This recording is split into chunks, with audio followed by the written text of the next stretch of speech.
This job's unique because you do not have a boss. You do not have anyone looking over your shoulder making sure you do things. So you can wake up tomorrow and not work. And that's totally fine. Nobody will get on you about that. But you also won't make any money. Hi, my name is Robert, and this is a day in the life of a real estate agent. So I've been doing this for about 5 years. It took me a couple of months to get my license. In California, we have a couple of classes you need to take: real estate principles, real estate practices, and then one of a long list of a third potential class. Mine was business law. Once you take the exam, then you have your real estate license. Once you get your license, you then hang it with a brokerage.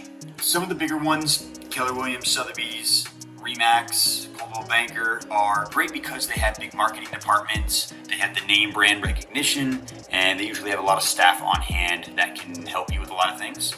The smaller boutique places don't always have as many resources, but they're smaller and they can be more focused on you as an individual.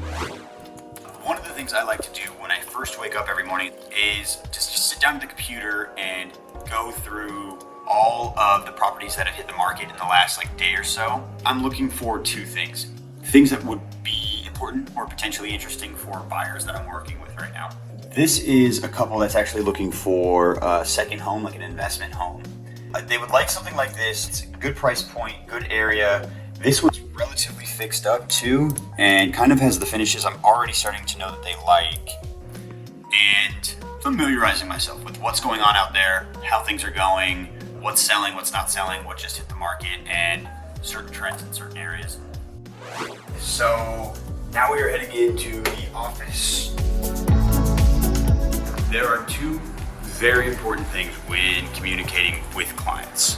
This is the single biggest purchase someone's gonna make in their lifetime. We're dealing with a lot of money.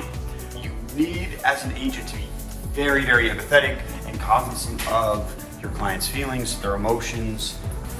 The other really important thing is the legal stuff. Things will go wrong in most deals.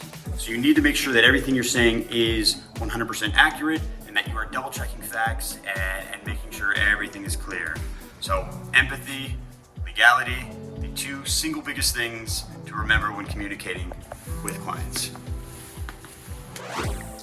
There are a couple of different resources that are important to a real estate agent. Your CRM, your customer relationship management system, that allows me to keep track of all of the clients, the leads, everything I have. And then the MLS, which you saw a little bit earlier, which is essentially like a Redfin type of system, but it has way, way more information about what homes are on the market, off the market, little tips and tricks, everything you would need to know about a home. Today, I have an open house. So I'm packing up everything to get ready to go and setting up open house signs.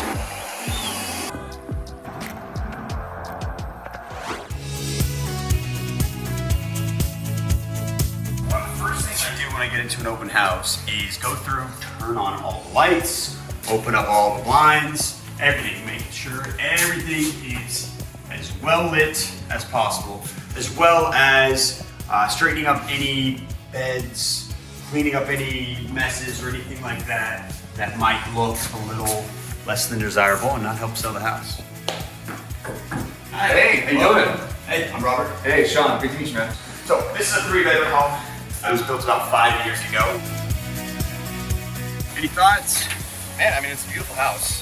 So they're asking 1.8, Yeah. right? Do you know if there's any flexibility on that? I have learned in this job that it's always worth asking. Okay. This job's unique because you do not have a boss.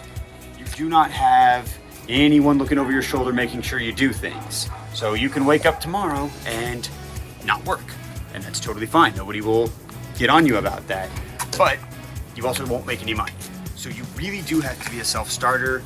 You have to be motivated and prepared and know what you want to do every day. Thank you all for watching this. Please be sure to like and subscribe, and see you later. Does the laptop come with an hot tub? Or? Yeah, you know what, whatever, we'll throw it in. Can you throw it in? Yeah. I just kind of like it in general. What was that? Excuse me.